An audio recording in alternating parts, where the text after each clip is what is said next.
Hello दोस्तों, स्वागत है आप लोगों का हमारे ऑनलाइन क्लासेस में। तो जैसा कि दोस्तों आज फिर से एक बार आयोग ने जो भी उत्तराखंड में समूह परीक्षा होनी थी और जिनकी शैक्षणिक योग्यता की अगर मैं बात करूं इंटरमीडिएट या फिर बात करें स्नातक, जितनी भी परीक्षाएं होनी थी जहां पे सिंपल स्नातक और इंटर मांगा हो, वहां पर उसने फिर से आज सिलेबस अपडेट कर दिया है। आप लोग देख सकते हैं प्रतियोगिता परीक्षाओं में जो भी आप लोगों का 100 नंबर का वस्तुनिष्ठ प्रकार की लिखित परीक्षा के लिए पाठ्यक्रम अंकवार विवरण दे रखा है। आप लोग देख सकते हैं आयोग ने इस बार फिर से आज एक बार फिर से इंटर और जो स्नातक है उनके लिए सिलेबस अपडेट कर दिया है।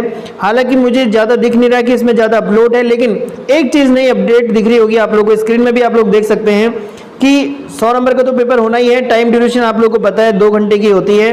तो अगर हम लोग बात करें सामान्य हिंदी, वही पहले की तरह 20 अंक की है, और जो आप लोगों का सामान्य ज्ञान जो है 40 मार्क्स का है। इसमें आप लोग देख सकते हैं रीजनिंग आप लोगों की है, यहाँ पे हिस्ट्री आप लोगों की है, ज्योग्राफी आप लोगों की है, पॉलिटिकल साइंस, इकोनॉमिक्स, और आप लोग देख सकते हैं स्टेट लेवल के या फिर अंतर्राष्ट्रीय जो भी आप लोग का इंटरनेशनल जो भी आप लोग की करंट अफेयर है वहाँ पर को ये शामिल के साथ साथ आप लोग पॉइंट नंबर यहाँ पे देखिए। जो नया अपडेट मुझे दिखाई दे रहा है वो सबसे ज़्यादा वो ये है कि कंप्यूटर की मूलभूत जानकारियाँ।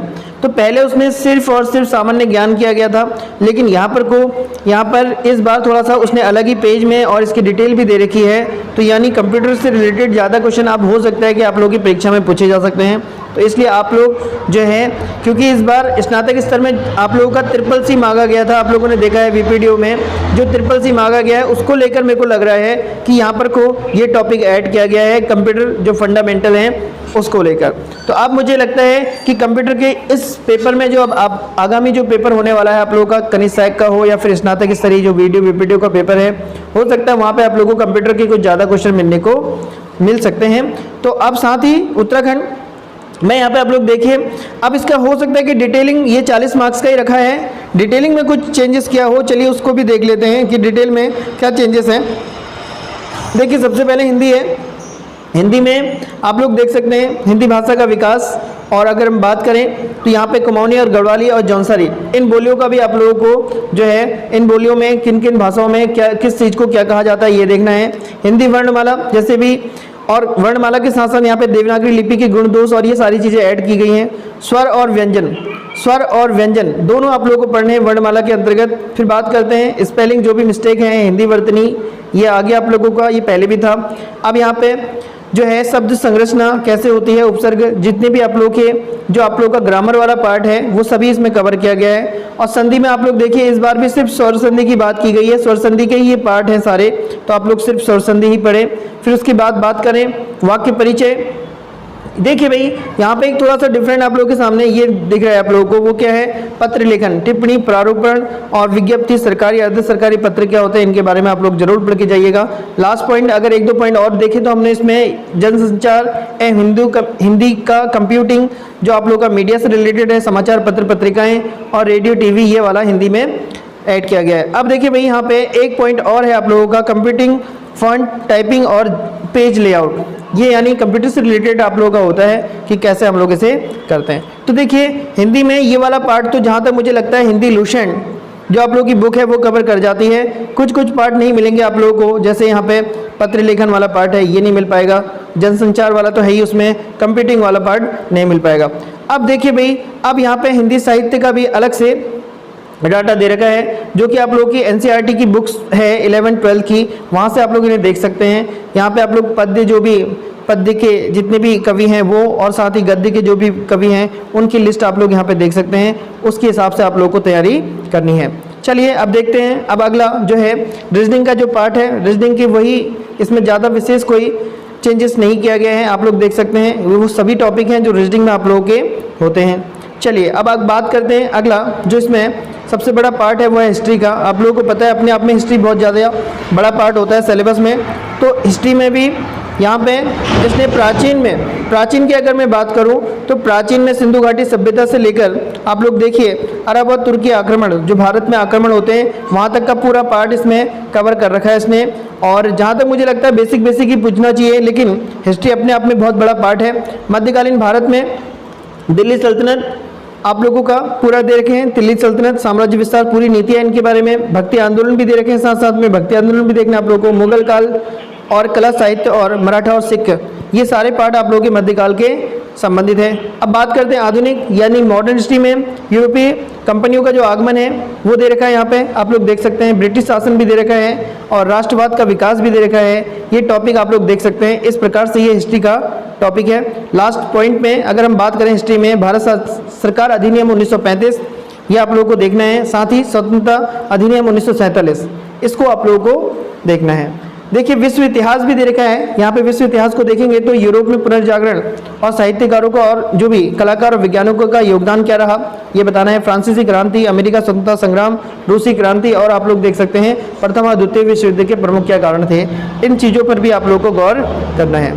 चलिए दोस्तों, अगला जो आप लोगों का सब्जेक्ट है वो है ज्योग्राफी। ज्योग्राफी से आप लोग देख सकते हैं यहाँ पे आप लोगों का विश्व और भारत का दोनों भूगोल को आप लोग को अच्छे से रीड करना है। और ये आप लोग कोशिश करें, अगर आप लोगों का एनसीईआरटी बेसिस जो बुक होती हैं उन्हीं से करेंगे तो ये आप लोगों के लिए बेस्ट रहेगा। चलिए, बाकी आप लोग जितना इसने डाटा दे रखा है उतना मुझे लगता है आप लोग चाहें तो लुसेंट का जो सामान्य ज्ञान का आप लोगों की बुक आती है, आप लोग उससे भी ये सभी चीज़ें कवर हो सकती हैं अगर आप लोग उसे अच्छे से पढ़े तो अब चलते हैं अगले जो हमारा पॉइंट है वो है हमारा सामान्य अध्ययन, सामान्य ज्ञान या सामान्य अध्ययन, जिसमें हमारा पॉलिटिकल साइंस को ले रखा है। राष्ट्रीय आंदोलन जितने भी हैं, धार्मिक हो गया, आप लोगों के जितने भी राष्ट्रीय आंदोलन है वो हो गए।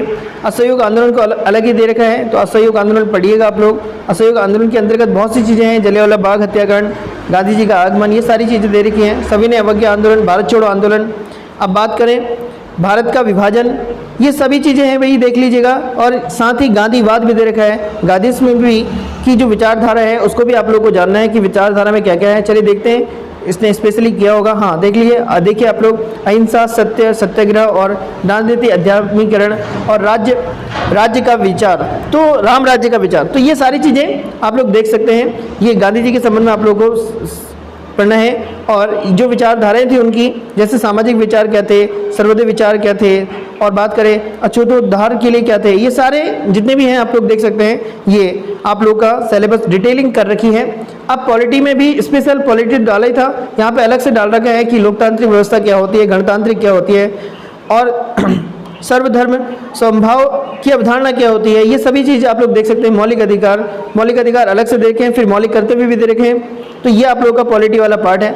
अब चलिए लास्ट वाले पार्ट को देख लेते हैं। नागरिकता आप लोगों को पढ़नी है अलग से, सिटीजनशिप कैसे मिलती है हमें, वो सारी चीज़ें देखिए दे रखा है कि कैसे हमें सिटीजनशिप मिलती है और कैसे हम लोग किसी की भी जो है नागरिकता को समाप्त किया जा सकता है, वो सारी चीज़ें इसमें दे रखी हैं। तो अब बात करते हैं दोस्तों, अब इसका अगला पॉइंट है, आप लोग देख सकते हैं पंचायती राज अलग से करना है, ग्रामीण स्थानीय स्वशासन व्यवस्था करनी है, पंचायती राज अधिनियम पढ़ना है आप लोगों को। तो अपने आप में यहाँ पर को सार्क स्पेशल दे रखा है, आप लोग देख लीजिए, थोड़ा सा डिफरेंट है। सार्क जो दक्षिण एशियाई सम्मेलन होते हैं या दक्षिण एशियाई जो समस्याएं होती हैं, या जो उनका सार्क जो एक संगठन बनाया गया है दक्षिण एशियाई देशों का, उसके संबंध में आप लोगों को अच्छे से पढ़ना है, स्पेशली उसने ये दे रखा है। अब बात करते हैं हमारा सामान्य ज्ञान अर्थशास्त्र। अब इकोनॉमिक्स को भी इसने ले रखा है, इकोनॉमिक्स में भी काफ़ी चीज़ें ले रखी हैं, आप लोग देख सकते हैं। भारतीय अर्थव्यवस्था क्या है, इसमें सभी प्रकार के जो भी उद्योग हैं उनको शामिल किया गया है, जो भी आर्थिक नीतियां हैं उसको शामिल किया गया है, विदेश नीति को शामिल किया गया है, आप लोग देख सकते हैं। राष्ट्र अंतर्राष्ट्रीय महत्व की समसामयिक घटनाएं जो हमारे इकोनॉमिक्स से संबंधित है, वो सभी चीज़ें इसमें आएंगी। यानी जो आप लोगों का करंट अफेयर वाला पार्ट भी इस बार इसने अपलोड करा है, उसमें क्या क्या पूछ सकता है आप लोगों से, जो वैज्ञानिक खोजें हैं, पुरस्कार हैं, ये सारी चीज़ें हैं, प्रमुख चोटियां हैं, सागर है, मतलब ये जीके वाला पार्ट आप लोगों से कवर करवा रखा है। उत्तराखंड से संबंधित प्रमुख जानकारियां इस बार आप लोग देखिए। उत्तराखंड का भौगोलिक परिचय तो देना ही आप लोगों को, पर्वत, चोटियां, झीलें, जो भी नदी तंत्र है, ये सब। फिर उत्तराखंड के इतिहास को इस बार अलग से आप लोग देखिए। ब्रिटिश शासन से पूर्व की स्वतंत्रता के उपरांत जितने भी वंश है, कत्यूरी दे रखा है, चंद दे रखा है, पवार दे रखा है, ब्रिटिश और स्वतंत्रता संग्राम के बाद भूमिका, तो आप लोगों ने देख लीजिएगा। उत्तराखंड में भी आप लोगों को स्पेशली किन किन चीज़ों को आप लोगों को नोट करना है, आप लोग देख लीजिए। इन सभी चीज़ों को आप लोग देख सकते हैं, मैं पहुंच कर रहा हूं।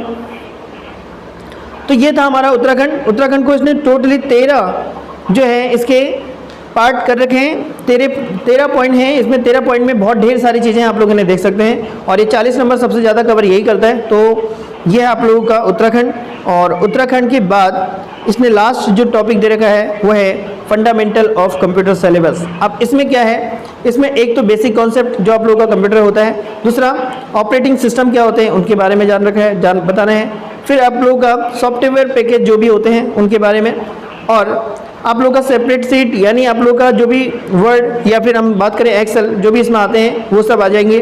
फिर आप लोगों का वर्किंग विथ इंटरनेट के साथ हम लोग कैसे कैसे काम करते हैं, इंटरनेट की जानकारी, साथ ही आप लोगों का साइबर सिक्योरिटी जो कि बहुत महत्वपूर्ण आप लोगों की आज की डेट में। तो ये था पूरा सिलेबस आप लोगों ने देखा।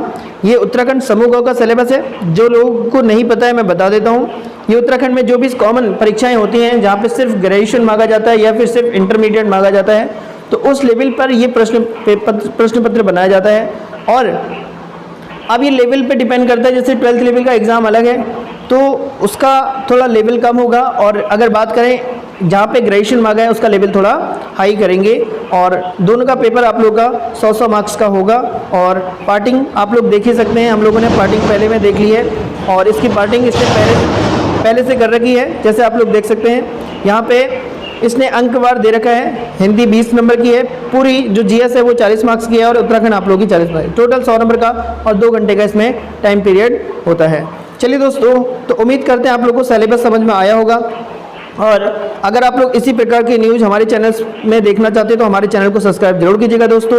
हम लोग इसी प्रकार की वीडियो बनाते हैं, आप लोगों के जो भी एग्जाम से रिलेटेड जो भी फैक्ट होते हैं वो हम आप लोगों के सामने लेके आते हैं। चलिए फिर मिलते हैं अगली महत्वपूर्ण वीडियो के साथ। धन्यवाद।